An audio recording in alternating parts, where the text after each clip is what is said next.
அன்பார்ந்த STC world hello Shyam நேயர்களே வணக்கம். உச்சநீதிமன்றம் மோடி அரசின் தலை மீது ஓங்கி ஒரு குட்டு வைத்திருக்கிறது. சாதாரண குட்டு அல்ல, சம்மட்டி அடி என்றுதான் சொல்ல வேண்டும்.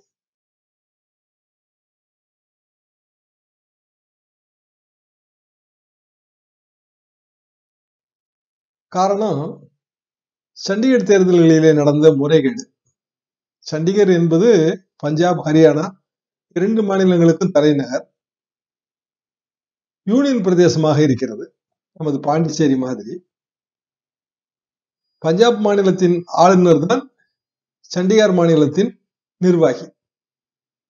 சண்டிகர் மாநிலத்தில் இருக்கிற அதிகாரிகள் மற்றும் அவர்கள் சார்ந்தவர்கள் அனைவருமே மத்திய அரசின் கட்டுப்பாட்டின் கீழே வருகிறார்கள். சண்டிகர் மாநகராட்சிக்கு மேயர் தேர்தல் நடந்தது. மேயர் தேர்தலிலே பாரதிய ஜனதா, ஆம் ஆத்மி, காங்கிரஸ் கட்சி மற்றும் சிரோன்மணி அகாலிதள் ஆகியவை போட்டியிட்டன. இதிலே பாரதிய ஜனதாவுக்கு 14 ஓட்டுகள். சண்டிகர் எம்பிக்கு அங்கு ஒரு ஓட்டு உண்டு. எனவே 15, அதாவது 15 கவுன்சிலர்கள். ஆம் ஆத்மி பார்ட்டி மொத்தம் 13 கவுன்சிலர்கள், 6 காங்கிரஸ், இது போக இன்னொருவரும் ஆதரவு. ஆக மொத்தம் காங்கிரஸும் ஆம் ஆத்மியும் சேர்ந்தால் 20. எனவே இரண்டும் ஒரு உடன்பாட்டுக்கு வந்தன. மேயர் தேர்தலிலே மேயர் பதவி ஆம் ஆத்மிக்கு, துணை மேயர்கள் பதவி காங்கிரஸ் கட்சிக்கு. 20 கவுன்சிலர் வாக்குகள் இருப்பதால் வெற்றி எளிது, இந்தியா கூட்டணியின் முதல் வெற்றி இதுதான் என்று கூறப்பட்டது, பிரகடனம் செய்யப்பட்டது. ஆனால் பாரதிய ஜனதாவின் மனதில் இருந்த திட்டம் வேறு.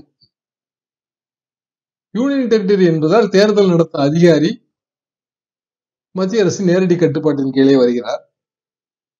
எனவே அவரை வைத்து தேர்தல் தில்லுமுள்ளு. எப்படி என்றால், கவுன்சிலர்களின் வாக்குகளை செல்லாததாக்கி விடுவது என்கிற ஒரு திட்டம். சாதாரண வாக்கு சீட்டு.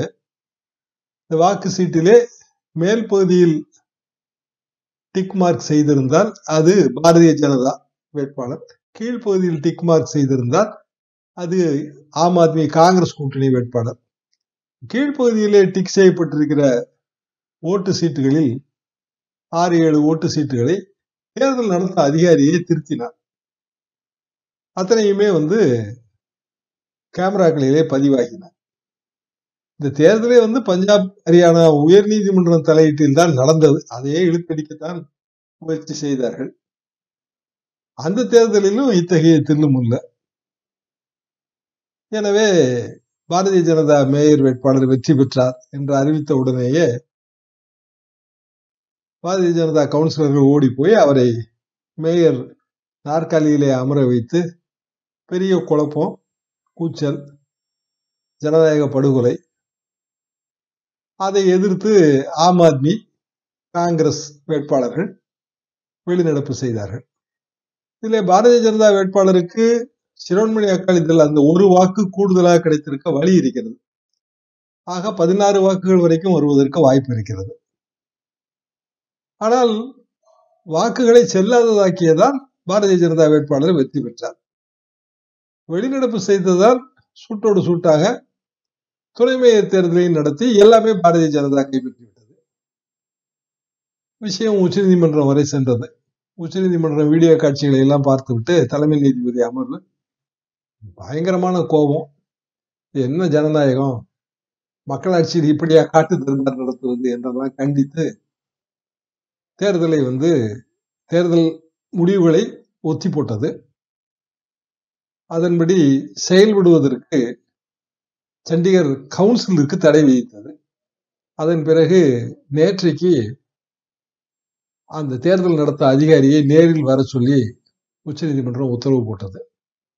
தேர்தல் நடத்த அதிகாரியை நீதிபதிகள் குறுக்கு விசாரணை செய்தார்கள். உச்சநீதிமன்ற வரலாற்றிலேயே இப்படி நடந்திருக்காது. ஒரு யூனியன் டெரிட்டரி 35 வாக்குகள் உள்ள ஒரு மேயர் தேர்தல், அதிலே நடைபெற்ற முறைகேடுகளுக்காக உச்சநீதிமன்றத்தின் தலைமை நீதிபதி அமர்வு தேர்தல் நடத்தும் அதிகாரியை, ரிட்டர்னிங் ஆபீசரை குறுக்கு விசாரணை செய்கிறது.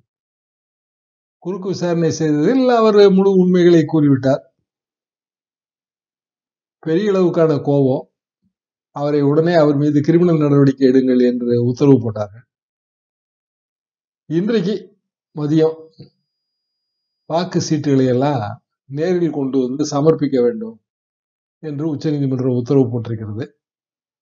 தேர்தல் நடத்த அதிகாரி அவர் ஏதாவது அதிலே மார்க்கிங் போட்டிருந்தாலும் அதை புறக்கணித்து விட்டு மீண்டும் ஒரு முறை வாக்கு சீட்டுகளை எண்ண வேண்டும். இதுதான் உத்தரவு. அப்படி எண்ணினால் இயல்பாகவே ஆம் ஆத்மி பார்ட்டி வேட்பாளர் மேயர் தேர்தலிலே வெற்றி பெற்று விடுவார். காங்கிரஸ் கட்சி வேட்பாளர்கள் துணை மேயர்கள் ஆகிவிடுவார்கள். இதை தடுப்பதற்கு மத்திய அரசு பலவாறு முயற்சி செய்தது.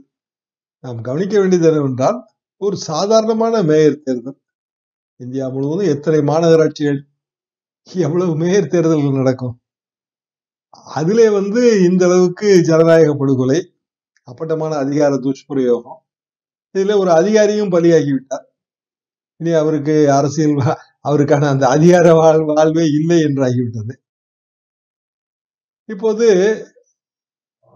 இப்படியெல்லாம் நடப்பதற்கு உச்சநீதிமன்றம் கண்டனம் தெரிவித்ததை விட மிக முக்கியமான ஒன்று, இந்த முடிவுக்கு வருவதை காலதாமதப்படுத்துவதற்கு பாரதிய ஜனதா அரசு முயன்றது. அதாவது இன்றைக்கு பதிலாக இன்னும் சில தினங்கள் கழித்து உச்சநீதிமன்றத்திலே வாதத்தை வைத்துக் கொள்ளலாம் என்று மத்திய அரசின் வழக்கறிஞர்கள் கூறினார்கள். அதற்கு உச்சநீதிமன்றம் கொடுத்த பதில் அடிதான் இதிலே மரண அடி. என்ன நடக்கிறது என்பது எங்களுக்கு தெரியும். நீங்கள் குதிரை பேரத்தில் ஈடுபட போகிறீர்கள், அதனால்தான் கால அவகாசம் கேட்கிறீர்கள். அப்படி நடக்க நாங்கள் அனுமதிக்க மாட்டோம். அப்படி என்றால் ஜனநாயகம் எங்கே இருக்கிறது என்றெல்லாம் கேள்வி கேட்டுத்தான் ஏற்கனவே நடந்து முடிந்த தேர்தல் அதை செல்லாது என்று அறிவிக்காமல் அந்த தேர்தலிலே வாக்கு சீட்டுகள் செல்லாதவை என்று அறிவிக்கப்பட்டதை ரத்து செய்தது. அதாவது தேர்தல் அதிகாரி திருத்தி இருக்கிறார், அது செல்லாது. எனவே கவுன்சிலர்கள் என்ன ஓட்டு போட்டார்களோ அந்த ஓட்டு கணக்கிலே முடிவுகள் அறிவிக்கப்படும். பெரிய தலைக்குனிவு மோடி அரசுக்கு, இது மிகப்பெரிய தலைக்குனிவு. உண்மையிலேயே இதற்கு பொறுப்பேற்றிருக்க வேண்டும். ஆனால் இதிலே முதல் பலிகடா விழுந்தது பஞ்சாப் மாநில ஆளுநர் பதவி.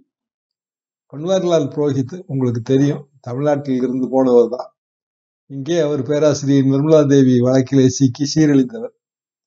அந்த வழக்கு என்ன ஆயிற்று என்றே தெரியவில்லை. அவர்தான் பஞ்சாப் மாநில ஆளுநராக இங்கிருந்து போனார். சண்டிகர் நகரத்தின் அந்த யூனியன் டெரிட்டரியின் யூனியன் பிரதேசத்தின் நிர்வாகியாக இருந்தார். அவர் இந்த உச்சநீதிமன்றம் இப்படியெல்லாம் கண்டிப்பு காட்டியதை பார்த்து அச்சமுற்று அவர் தனது பதவியை ராஜினாமா செய்து விட்டார். தனிப்பட்ட காரணங்களுக்காக நான் பதவி விலகுகிறேன் என்று கடிதத்தை கொடுத்து விட்டு ஆள் எஸ்கேப்.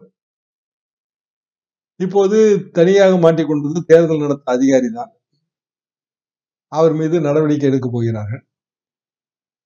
கிரிமினல் நடவடிக்கை என்றாகும் போது நீதிமன்றத்திலே வழக்கு நடந்து தண்டனை கிடைக்கும். யார் இதிலே அசிங்கப்பட்டது? மத்திய பாரதிய ஜனதா அரசு.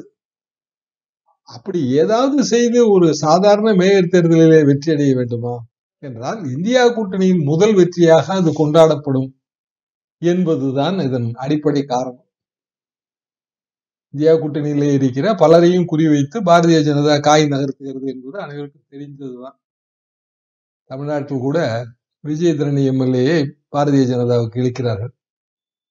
காங்கிரஸ் கட்சியின் எம்எல்ஏ 2 முறை எம்எல்ஏ. ஆனால் அந்த அவரது தொகுதியை தாண்டி அவருக்கு வேற எங்க தமிழ்நாட்டில் செல்வாக்கு இருக்கிறது? அவர் என்ன பெரிய தலைவரா? காங்கிரஸ் கட்சியிலே உழைப்பவர்களுக்கு மரியாதை இல்லை என்று அவர் கூறுகிறார். உழைப்பவர்களுக்கு மரியாதை இல்லாமலா 2 முறை எம்எல்ஏவாக இருந்தார்? ஆனால் அவரை பாரதிய ஜனதா இழுத்து பாரதிய ஜனதாவுக்கு என்ன லாபம்? எந்த லாபமும் கிடையாது. அவர் எம்பி பதவி எதிர்பார்க்கிறார். அப்படி எம்பி பதவி இப்படி கொடுத்து கொண்டே போனால் பாரதிய ஜனதாவிலே காலகாலமாக இருந்து உழைத்தவர்களுக்கான பதவி, அவர்களுக்கான வாய்ப்பு மறுக்கப்படுகிறது. ஆக விஜயதரணியின் வருகையால் எந்த நன்மையும் பாரதிய ஜனதா கிடையாது. ஒரே ஒரு விஷயம்தான், அரசியல் ரீதியாக காங்கிரஸ் கட்சியை சிறுமைப்படுத்தலாம், இந்தியா கூட்டணி உடைந்து விட்டது என்று சொல்லலாம். பாரதிய ஜனதாவின் அந்த குறிக்கோள் 370 இடங்கள் என்று பிரதமர் மோடி கூறுகிறாரே, அது சாத்தியமா? முதலில் போன முறை 300, 303, 300 என்று வையுங்கள். 300 பெரும்பாலான தொகுதிகள் 225 வரைக்கும் உத்தரப்பிரதேசம், பீகார், மத்திய பிரதேசம், ராஜஸ்தான், சத்தீஸ்கர், உத்தரகாண்ட், ஹரியானா இந்த மாநிலங்களிலிருந்து வந்ததுதான். இந்த மாநிலங்களில் இருக்கிற எம்பி தொகுதிகளில் கிட்டத்தட்ட 90% பாரதிய ஜனதா 2019 தேர்தலில் பெற்றுவிட்டது. எனவே இதற்கு மேல் போவதற்கு அங்கு வழி இல்லை, இறங்குவதற்கு தான் வழி இருக்கிறது.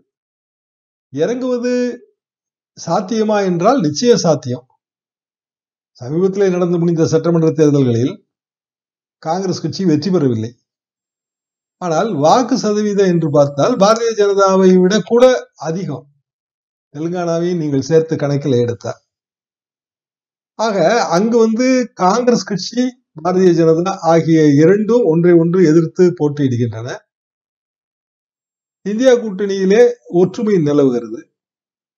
அப்படியான சூழ்நிலையில் பாரதிய ஜனதா சென்ற முறை பெற்ற அந்த 220 இடங்களை இந்த முறை அந்த மாநில தொகுப்பில் இருந்து பெற முடியாது. பாரதிய ஜனதாவின் ஆதரவு அதிகம் உள்ள மாநிலம் அதுதான். பாரதிய ஜனதாவின் கனவு திட்டமும் அங்கதான். ஆக அங்கு அவர்களுக்கான வாய்ப்பு என்பது ஒரு 150க்குள் தான் இருக்கிறது. பிற மாநிலங்களில் இருந்து 50 கிடைத்தாலே ஆச்சரியம். காரணம், வடகிழக்கு மாநிலங்கள் சென்ற முறை பெரிதும் கை கொடுத்தன. இந்த முறை வடகிழக்கு மாநிலங்களில் பாரதிய ஜனதா ஆதரவு மணிப்பூருக்கு பிறகு மிகவும் சரிந்து விட்டது. ஜார்க்கண்டிலே பாரதிய ஜனதாவுக்கு எதிராக ஹேமந்த் சோரன் கொடி பிடித்திருக்கிறார். ஒரிசாவிலே பாரதிய ஜனதாவுக்கு வாய்ப்பு இல்லை, தென்னகம் வரைக்கும் வாய்ப்பு இல்லை. இது போக பிற மாநிலங்கள் என்று பார்த்தால் குஜராத்திலே பாரதிய ஜனதாவுக்கு வாய்ப்பு இருக்கிறது. ஆனால் ஆம் ஆத்மியும் காங்கிரஸ் கட்சியும் பெற்ற வாக்கு சதவீதத்தை பார்த்தால் சட்டமன்ற தேர்தலிலே அவர்களது வாக்கு சதவீதத்தை அப்படியே அவர்கள் பெற்றாலோ அல்லது அதை விட அதிகமாக பெற்றாலோ பாரதிய ஜனதாவுக்கு அங்கு ஆபத்து காத்திருக்கிறது. அதாவது மிகப்பெரிய வெற்றி அடைந்த குஜராத் மாநிலத்திலேயே எதிர்கட்சிகள் ஒற்றுமைப்பட்டால் பாரதிய ஜனதா பெரிய அளவுக்கு வெற்றி பெறுவது கடினம். இப்படியான சூழ்நிலையில் 370 எங்கிருந்து வரும்? 370ங்கிற எண்ணே அந்த மேஜிக் எண். பிரதமர் மோடி 370வது சட்டப்பிரிவு காஷ்மீரில் ரத்து செய்வதை கொண்டாடும் விதத்திலே 370 இடங்கள் என்று சொல்கிறார். அது பாரதிய ஜனதாவின் கனவு திட்டம். பாரதிய ஜனதாவின் தாய் ஸ்தாபனம் பாரதிய ஜனசங்கம். பாரதிய ஜனசங்கத்தின் ஸ்தாபகர் ஷியாம் பிரசாத் முகர்ஜி, அவரது கனவு 370 ரத்து. எனவே 370 இடங்களிலே பாரதிய ஜனதா வெற்றி பெற வேண்டும். இப்படியான ஒரு சூசகம் கூட சொல்ல முடியாது, வெளிப்படையாவே பிரதமர் மோடி அவர்கள் பாரதிய ஜனதா தேசிய கவுன்சில் கூட்டத்திலே கூறுகிறார். 300க்கே வழி இல்லை, 250க்கே வழி இல்லை என்றான பிறகு 370 எங்கிருந்து வரும்? என்ன காரணம் என்றால், இந்த பாரதிய ஜனதா இந்த பிம்ப கட்டமைப்பிலே அவர்களுக்கு இருக்கிற பலம். பிம்ப கட்டமைப்பிலே யாரெல்லாம் உதவி செய்கிறார்கள் என்று பாருங்கள். விழுப்புரம் ரயில்வே ஸ்டேஷனுக்கு அன்றைக்கு போகும்போது இரவு வேளையிலே பார்த்தால் மோடி செல்ஃபி பாயிண்ட் அங்கு இருக்கிறது. எல்லாம் பக்கத்தில் மக்கள் படுத்து தூங்கிக் கொண்டிருக்கிறார்கள். இரவு வேளை ரயில்வே ஸ்டேஷன்களிலே பிரதமர் மோடியின் படத்தை வைத்து அதை செல்ஃபி பாயிண்ட் என்று சொல்லி அங்கிருந்து புகைப்படங்கள் எடுத்துக் கொள்ளுங்கள் என்று சொல்கிறார்கள். அப்படி என்றால் ரயில்வே துறையே மோடிக்கு ஆதரவாக இருக்கிறதா? இந்தியன் ரயில்வே, இந்த கிரேட் இந்தியன் ரயில்வே, அது இவ்வளவு பச்சையாக பாரதிய ஜனதாவுக்கு ஆதரவாக செயல்படுகிறது. இதை தட்டி கேட்பதற்கும் ஆளே இல்லை. இப்போது புதிய சுற்றறிக்கை வருகிறது. Food corporation of India, India முழுவதும் உணவு தானியங்களை கொள்முதல் செய்யும் அமைப்பு. எல்லா இடங்களிலும் நீங்கள் selfie point, Modi selfie point வைக்க வேண்டும். ரேஷன் கடை, உணவு கிடங்குகள் இங்கெல்லாம். அப்படி வைக்காத மாநிலங்களுக்கு இந்த உணவு சப்சிடி பணம் இன்னமும் கொடுக்கப்படவில்லை. தமிழ்நாடு அரசு மறுத்து விட்டது, அதெல்லாம் அப்படியெல்லாம் வைக்க முடியாது. ஆனால் ஃபுட் கார்பரேஷன் இந்தியா அப்படி என்றால் எதற்காக இவ்வளவு பச்சையான தேர்தல் பிரச்சாரத்தில் இறங்குகிறது? அந்தந்த மாநிலங்களில் இருக்கிற முதல்வர்களின் படங்களை ரயில்வே ஸ்டேஷன்களில் வைப்பார்களா? அல்லது இங்க இருக்கிற பஸ் ஸ்டாண்டுகளில் செல்ஃபி பாயிண்ட் என்று ஸ்டாலின் படத்தை கட் அவுட் வைத்துக் கொண்டால் அது ஒத்துக்கொள்வார்களா? எதற்காக இந்தியா முழுவதும் ரயில்வே ஸ்டேஷன்களிலே மோடி செல்ஃபி பாயிண்ட் வைக்க வேண்டும்? தேவை என்ன? இதுவரைக்கும் இந்தியாவில் அப்படி நடந்திருக்கிறதா? இத்தனை தேர்தல்கள், எத்தனையோ பிரதமர்கள் அப்படி நடந்திருக்கிறதா? அப்ப அவ்வளவு பச்சையாக, வெளிப்படையாக, தெனாவட்டாக இறங்குகிறார்கள். 77 இந்திரா காந்தி நிலைமைதான். இந்திரா தான் இந்தியா, இந்தியா தான் இந்திரா. இதுதான் 77, 75 எமர்ஜென்சி, 76 எல்லா தலைவர்களும் சிறையில், 77 தேர்தலுக்கு முன்பாக இப்படித்தான் இருந்தது. கடைசியிலே இந்திரா காந்தி பரிதாபமாக தோற்று போனார். இது வரலாறு. காரணம், ஜனநாயகத்தில் சர்வாதிகாரிகள் வெற்றி பெற்றதாக சரித்திரமே கிடையாது. வாக்காளர்கள் அவர்கள் பார்த்து கொண்டேதான் இருக்கிறார்கள். அயோத்தி ராமர் கை கொடுப்பார் என்றால், ராமர் இந்தியா முழுவதும் இஷ்ட தெய்வம் கிடையாது. ஒரு தொன்மம். 100, 150 ராமாயணங்கள் இந்தியாவில் இருக்கின்றன. கம்பராமாயணமும் அதில் ஒன்று. ஒவ்வொரு ராமாயணத்திலும் பல்வேறு பகுதிகள் வேறுபடும். இந்தியாவில் இருக்கிற இந்து மதத்தில் குறிப்பாக இருக்கிற பல்வேறு வழிபடு தெய்வங்களில் ராமர் ஒருவர். அப்படி என்றால் அந்த ராமர் கோவில், ராமர் பிராண பிரதிஷ்டை, இது மட்டுமே வாக்குகளை பெற்று தரும் என்கிற ரீதியிலே பிரச்சாரம் போய்கொண்டிருக்கிறது. மற்றவர்கள் அதிலே பிளவுபடுகிறார்களே, சீக்கியர்களுக்கு ராமர் என்ன தெய்வமா, மலைவாழ் மக்களுக்கு ராமர் என்ன தெய்வமா, இந்த கேள்விகளுக்கெல்லாம் விடையே இல்லை. ராமர் ஒருவரே போதும் என்று அப்படியான ஒரு நிலையை நோக்கி இந்தியாவை கொண்டு செலுத்துகிறார். யூனிஃபார்மிட்டியா, யூனிட்டியா, எது முக்கியம்? யூனிட்டி, ஒன்று போல் இருக்க வேண்டுமா, ஒற்றுமையாக இருக்க வேண்டுமா? ஒற்றுமைதான் முக்கியம். வேற்றுமையில் ஒற்றுமை காண்பதுதான் பாரத நாடு. ஆனால் அதையே புறந்தள்ளி ஒரு தேர்தல் பிரச்சாரம் நடக்கிறது. நாட்டின் பிரதமரே அதற்கு துணை போகிறார்.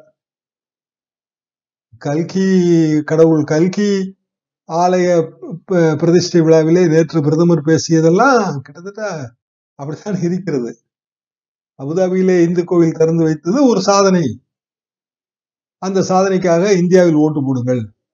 உலகம் முழுவதும் இருக்கிற எல்லா நாடுகளும், இஸ்லாமிய நாடுகள் உட்பட எல்லா நாடுகளும் இந்தியாவை ஆதரிக்கின்றன. மோடி தலைமையை ஆதரிக்கின்றன. மோடி தான் இந்தியா, இந்தியா தான் மோடி, இந்தியா தான் இந்திரா கதைதான். ஆக இப்படியெல்லாம் ஒரு பிம்பத்தை கட்டமைப்பதன் மூலமாக மோடி தான் வெற்றி பெறுவார், மோடியை விட்டால் வேறு வழி இல்லை, இந்தியா கூட்டணியிலே ஒற்றுமை இல்லை, அங்கு பிரதமர் வேட்பாளர் யார் இருக்கிறார், எனவே மோடிக்குத்தான் ஓட்டு. ஒரு பேண்ட் வேகன் எஃபெக்ட் என்று இதை சொல்வார்கள். வெற்றி வாகனத்திலே ஏறுகிற ஒரு மனோபாவம். வெற்றி பெறுகிற வாய்ப்பு உள்ளவர்களுக்கு ஓட்டு போடுவது. பொதுவாகவே வாக்காளர்கள் கோர் ஓட் பேங்க் என்று சொல்வார்கள். அந்த கட்சிக்கு ஓட்டு போடுவது. அவர்கள் அந்தந்த கட்சிக்கு ஓட்டு போட்டுக் கொண்டே இருப்பார்கள். ஆனால் ஒரு 10-20% பேர் அவ்வப்போது மாற்றி மாற்றி ஓட்டு போடுவார்கள். அவர்கள் தான் இந்தியாவில் ஜனநாயகம் வாழ்கிறது. பல்வேறு கட்சிகள் மாற்றி மாற்றி பதவிக்கு வருகின்றன, ஆட்சியை பிடிக்கின்றன. இந்த 10 முதல் 20% பேரை கவர்வதுதான் எல்லா கட்சிகளின் இலக்கும். அப்படி என்றால் அவர்களுக்கு ஒரு வெற்றி பிம்பம், வெற்றி நாயகன், அப்படியான ஒரு கருத்துருவாக்கத்தை உருவாக்கினால் அவர்கள் வெற்றி பெறுகிற கட்சிக்கு ஓட்டு போடுவார்கள். அந்த வெற்றி வாகனத்தில் ஏறுகிற மனோபாவம் அவர்களுக்கு வரும். இதற்கு கருத்து கணிப்புகள் நடத்துகிற நிறுவனங்கள் வரைக்கும் வளைக்கிறார்கள். நீங்கள் எந்த கருத்து கணிப்பு எடுத்தீர்கள் என்றாலும் அந்த கருத்து கணிப்பு, அந்த கேள்விகளே மோடி தான் பிரதமர் என்பதை நோக்கியே தான் வடிவமைக்கப்பட்டிருக்கும். வேறு சாய்ஸே இருக்காது. இப்படியான ஒரு சூழல் இந்திய ஜனநாயகத்திலே இன்றைய தேதிக்கு நிலவுகிறது. 370 இடங்கள், 420 அல்லது 400 இடங்களிலே என்டிஏ கூட்டணி வெற்றி, இப்படியான ஒரு பிம்பம் கட்டமைக்கப்படுகிறது. ஆனால் சாமானிய வாக்காளன் ராமரை பார்த்து வாக்கு போடுவானா, அல்லது வேலை வாய்ப்பை பார்த்து வாக்கு போடுவானா, பணப்பற்றாக்குறையை பார்த்து வாக்கு போடுவானா, உணவு தானிய விலை அதிகமானதை பார்த்து வாக்கு போடுவானா? இதெல்லாம் கேள்வி.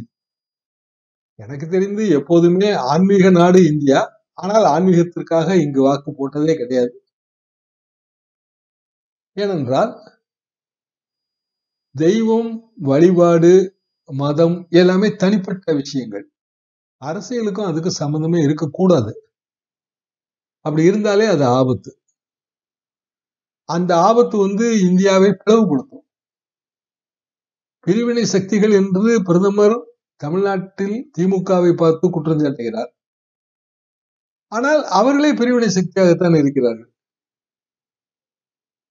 அப்படி என்றால் இந்திய வாக்காளர்கள் என்ன நினைக்கப் போகிறார்கள், எப்படி வாக்களிக்கப் போகிறார்கள்? இந்த கேள்விக்கான விடை என்பது மிக விரைவில் தெரியும் என்பதுதான் என் கருத்து. மீண்டும் அடுத்த நிகழ்ச்சியில் சந்திப்போம். நன்றி, வணக்கம்.